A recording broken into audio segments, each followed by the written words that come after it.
Good morning student. आज हम advance engineering mathematics में यूनिट नंबर 3 का लेक्चर नंबर 13 ले रहे हैं, जिसका टॉपिक है linear programming problems with graphical method, solution of linear programming problems with graphical method.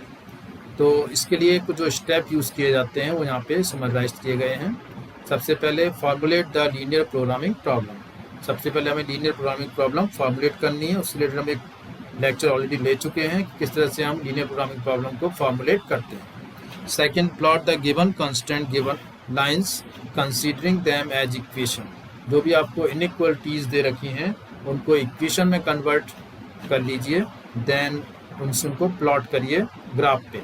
From the above graph identify the feasible solution region. उसको उस graph में हमें feasible region, solution region identify करना है। Locate the corner point of the feasible solution region, और उस reason के हमें कॉर्नर पॉइंट लोकेट करने हैं। Calculate the value of the objective function on the corner points. Then उन कॉर्नर पॉइंट्स पे हमें ऑब्जेक्टिव फंक्शन की वैल्यू कैलकुलेट करनी है। और last is now choose the point. अब ऐसे पॉइंट चूज करने हैं वेयर द ऑब्जेक्टिव फंक्शन है द ऑप्टिमल वैल्यू, जिसपे ऑब्जेक्टिव फंक्शन की वैल्यू ऑप्टिमल, मैक्सिमाइज या मिनिमाइज। तो ये स्टेप हमें कुछ यूज़ करने हैं उसके लिए, कोई भी प्रॉब्लम को ग्राफिकली सॉल्व करने के लिए। एक एग्जांपल ले रहे हैं, उससे ईजी आपको सॉल्व समझ में आ जाएगा। After completing the construction of his hours, mister गोपालन फाउंड दैट, कंप्लीट करने के बाद कंस्ट्रक्शन के आवर्स को मिस्टर गोपाल ने पाया that 100 square feet of plywood scrap, कि 100 स्क्वायर फीट का प्लाईवुड स्क्रैप और 80 square feet of white pine scrap are in usable form, जो कि यूजेबल फॉर्म में था।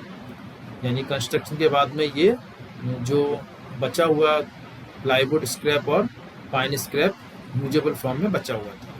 Which can be used for the construction of table and book cover, जो कि table और बुक कवर बनाने के लिए यूज किया जा सकता था।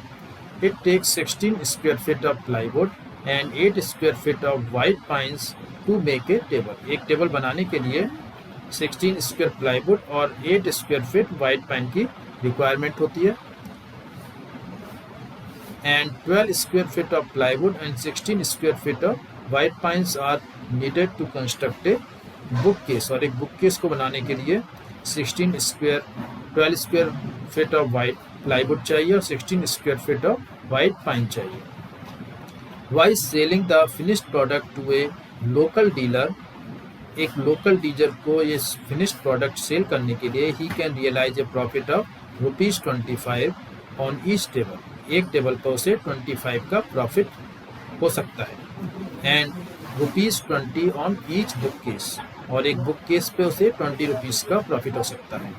How may he most profitably use the left cover but, वो इसको किस तरह से जहाँ से ज़्यादा प्रॉफिट हो इसको किस तरह से इसको बुट को यूज़ करे वो। Apply graphical method to solve the LPP, इस तरह से हमें एलपीपी को सॉल्व करने के लिए ग्राफिकल मेथड का यूज़ करना है, अप्लाई करना है। इसका सॉल्यूशन कैसे करना है? Let us assume that x1 be the number of tables. सबसे पहले हमने नंबर ऑफ टेबल्स के लिए x1 वेरिएबल यूज़ किया, and x2 be the number of book cases. हमने बुक केसेस के लिए x2 वेरिएबल यूज़ किया। अब प्रॉफिट कितना दे रखा है पर टेबल पे 25, और बुक केस पे कितना दे रखा है 20 दे रखा है पर बुक केस पे। तो टोटल ऑब्जेक्टिव फंक्शन क्या हो जाएगा? Maximise z equals to 25x1 plus 20x2। इसके बाद सब्जेक्ट टू लिखने के बाद इसमें कंस्टेंट लिखे जाएंगे। तो इसमें से कंस्टेंट आपको गिवन है उसके अकॉर्डिंग आप निकाल सकते हैं, जैसे कि 100 square foot of plywood scrap किसके लिए चाहिए? टेबल के लिए। ये कह रहा है कि हाँ sorry, it takes 16 square feet of plywood and 8 square feet of white pines to make a table. एक टेबल बनाने के लिए 16 स्क्वायर फीट ऑफ प्लाईवुड चाहिए, और एक बुक केस बनाने के लिए 12 स्क्वायर फीट ऑफ प्लाईवुड चाहिए। 16x1 plus 12x2 less than equals to, total कितना प्लाईवुड अवेलेबल है मिस्टर गोपाल के पास? 100 स्क्वायर फीट। तो लेस देन इक्वल्स टू 100। इस तरह से दूसरी इक्वेशन बनेगी जिसमें हम बुक केस बनाने के लिए वाइट पाइन्स की जो रिक्वायरमेंट होती है वो है 8 स्क्वायर फीट, और दोस्तों वो होती है टेबल बनाने के लिए, और 16 स्क्वायर फीट किसके लिए है, वो केस बनाने के लिए। जैसे एक दूसरा इक्वेशन बनेगा 8x1 plus 16x2 less than equals to, और टोटल जो पाइन स्क्रैप अवेलेबल है वो 18 square feet, less than equals to 80। तो ये फॉर्मुलेशन ऑलरेडी कर चुके हैं। यहाँ पे इस तरह से दो कंस्टेंट बनेंगे इसमें, और लास्ट में नॉन नेगेटिव कंडीशन रखेंगे। Now in order to plot the constant on the graph temporarily we will convert the inequalities in equation as follows. अब इसको हमें ग्राफ में कन्वर्ट करने के लिए इनइक्वलिटीज को हम इक्वेशन में कन्वर्ट करेंगे, यानी less than equal to sign को इक्वल के साइन में कन्वर्ट कर देंगे। जैसे दो इक्वेशन आ जाएंगी, इक्वेशन 1 और equation 2। Then from first equation और सेकंड इक्वेशन से हम डिफरेंट, जैसे x1 की वैल्यू 0 लेते हैं तो x2 की वैल्यू 25/3 आ जाएगी, तो एक पॉइंट आ जाएगा 0 25/3। इस तरह से डिफरेंट पॉइंट्स बनाने से टेबल बनाते हो आप x1 x2 की वैल्यूज के लिए 3 3 4 4 पॉइंट्स ले सकते हो। x1 की वैल्यू पुट करोगे, x2 की वैल्यू आ जाएगी इस तरह से। तो इन इक्वेशन से आप x1 x2 की वैल्यू डिसाइड कर लीजिए, 2 या 3 वैल्यू। जैसे पहले x1 की वैल्यू 0 ली है तो x2 की वैल्यू क्या आ गई, 25/3 आ गई। इस तरह से x2 0 ली है तो x1 की वैल्यू 25/4 आ गई। इस तरह से दोनों को सॉल्व करने पे एक आ रहा है 0.5, एक आ रहा है 10.0।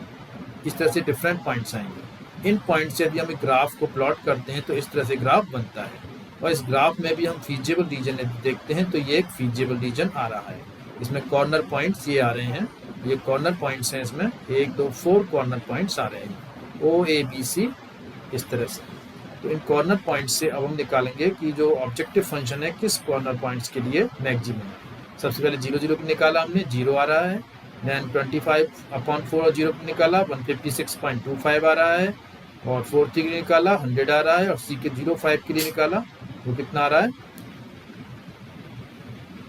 सॉरी इसमें 160 आएगा, 160, और इसके लिए आ रहा है 100।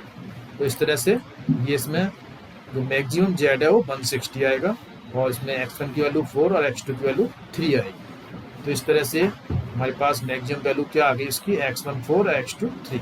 तो इस तरह से हम एक ग्राफ प्लॉट करके बता सकते हैं ऑब्जेक्टिव फंक्शन किसके लिए मैक्सिमम होगा। एक और क्वेश्चन है इसके लिए, ये furniture manufacturing enterprises manufactures chairs and tables.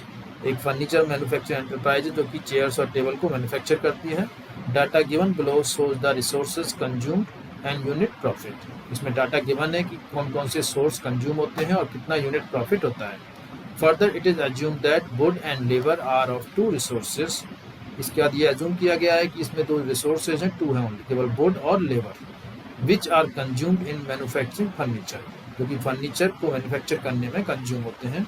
The owner to the firm wants to determine how many chair and tables should be made to maximize the total profit। तो इस तरह से जो ऑनर होता है फर्म का वो चाहता है कि प्रॉफिट मैक्सिमम हो। इस तरह से हमें चेयर और टेबल्स को बनाना है ताकि जो टोटल प्रॉफिट हो वो मैक्सिमम हो। तो इस तरह से एक टेबल की फॉर्म में दे रखा है कि वुड चाहिए टेबल के लिए 30 पर टेबल और चेयर के लिए 20 स्क्वायर फीट पर चेयर, और टोटल अवेलेबल है 300। इस तरह से लेबर है टेबल के लिए 5 आवर्स है और चेयर के लिए 10 आवर्स है, और टोटल अवेलेबिलिटी है 110 आवर्स है। इससे प्रॉफिट है पर टेबल पे 6 का और पर चेयर पे 8 का। इस तरह से हम एक प्रॉब्लम फॉर्मुलेट कर सकते हैं। सपोज हमने x1 ले लिया नंबर ऑफ टेबल्स और x2 ले लिया नंबर ऑफ चेयर्स। देन क्या प्रॉब्लम फॉर्मुलेट होगी, maximise z equals to 6x1 plus 8x2। 6 और 8 क्या है, प्रॉफिट पर चेयर और पर टेबल है। और सब्जेक्ट टू इसका कंस्टेंट बना लेंगे 30x1 plus 20x2 less than equal to 300, जो टेबल में दे रखा है ऑलरेडी आपको। 30x1 plus 20x2 less than equal to 300। और दूसरा बनेगा लेबर के लिए 5x1 plus 10x2 less than equal to 110। इस तरह से 2 कंस्टेंट फॉर्म हो जाएंगे और लास्ट में नॉन नेगेटिव कंडीशन आ जाएगी। अब हमें प्लॉट करना है ग्राफ। इसमें ग्राफ प्लॉट करने के बाद इस तरह से ग्राफ बनता है। इसमें कितने पॉइंट्स आ रहे हैं, ये 4 पॉइंट्स इसके अंदर आए हैं O A B C। इनसे यदि हम ऑब्जेक्टिव फंक्शन की वैल्यू निकालते हैं तो वो क्या क्या आएंगी, एक टेबल बनाएंगे सबसे पहले x1 और x2 की वैल्यू उसके लिए, जिससे पॉइंट्स निकालेंगे 0 15 10 0 0 11 22 0। और इनको यदि ऑब्जेक्टिव फंक्शन इस पर निकालते हैं हम तो O A B C इसमें क्या वैल्यूज आएंगी, सबसे हाईएस्ट वैल्यू किस पे आ रही है, 49 पॉइंट्स पे आ रही है, जो कि 96 है। इस तरह से जो ऑब्जेक्टिव फंक्शन z की वैल्यू 96 मैक्सिमम होगी और जो जिस पे मैक्सिमम वैल्यू आ रही है वो x1 इक्वल्स टू 4 और x2 इक्वल्स टू 9। इस तरह से हम ग्राफिकल मेथड से मैक्सिमम और मिनिमम वैल्यू निकाल सकते हैं किसी भी ऑब्जेक्टिव फंक्शन की। तो इस तरह से एक और एग्जांपल है नंबर 3। इसमें कह रहा है कि company produces 2 types of pens say A and B. Pen A is a superior quality and 6 is a lower quality. दो तरह के पेन है, सुपीरियर क्वालिटी और लोअर क्वालिटी के। Profit on pens A B ₹5 and ₹3 पर pen respectively. Profit भी दे रखा है per pen. Raw material required for each pen A is twice that of pen B. और जो रॉ मटेरियल है उसके लिए ए के लिए जस्ट ट्वाइस चाहिए होता है बी से। The supply of raw material sufficient only for 1000 pens of type B per day. और टाइप बी के पेन्स के लिए जो रॉ मटेरियल की सप्लाई है वो सफिशिएंट है 1000 पेन के लिए पर डे। और pen A require a special clip and only 400 such clips are available per day. A type के पेन के लिए स्पेशल क्लिप की जरूरत होती है जो 400 पर डे अवेलेबल है। इस तरह से बी के लिए सिर्फ 700 क्लिप्स की अवेलेबल होते हैं per day. Find graphically the product mix so that the company can make maximum profit. Simple सा क्वेश्चन है ये। इसमें आपको एक x1 वेरिएबल लिया number of type A pens और x2 वेरिएबल लिया number of type B pens. इसका मैथमेटिकल फॉर्मुलेशन क्या हो गया, z equals to 5x1 plus 3x2, क्योंकि 5 और 6 प्रॉफिट है इसमें। सब्जेक्ट टू द कंस्टेंट में क्या आ गया 2x1 plus x2 less than equals to 1000। ये कैसे बनाया हमने यहाँ पे, क्योंकि इसमें जस्ट डबल होता है। इसमें ये कह रहा है कि ए टाइप की जो पेन है बी टाइप से जो रॉ मटेरियल है वो जस्ट डबल लेता है। तो 2x1 प्लस x2 और टोटल अवेलेबल कितना है 1000 है, तो लेस देन इक्वल्स टू 1000। इससे जो स्पेशल क्लिप चाहिए वो ए टाइप के लिए चाहिए 400 अवेलेबल है और बी टाइप के लिए 700 अवेलेबल है। तो x1 less than equals to 400 और x2 less than equals to 700 और x1 x2 greater than equals to 0। तो इस तरह से ये फॉर्मुलेट हो जाएगी प्रॉब्लम। इसे ग्राफिकली सॉल्व कर सकते हैं, जिससे एक टेबल बना के ऑब्जेक्टिव फंक्शन की मैक्सिमम वैल्यू आ जाएगी। इस तरह से डिफरेंट क्वेश्चन हम सॉल्व कर सकते हैं। तो ये है इसका किस तरह से हम ग्राफिकल मेथड से हम प्रॉब्लम को सॉल्व करते हैं। 2 वेरिएबल्स ओनली, 2 वेरिएबल से ग्रेटर नहीं होने चाहिए वेरिएबल, तभी इस मेथड को हम अप्लाई कर सकते हैं, अदरवाइज ये मेथड अप्लाई नहीं होगा। सो स्टूडेंट्स आज के लिए इतना ही। थैंक्स।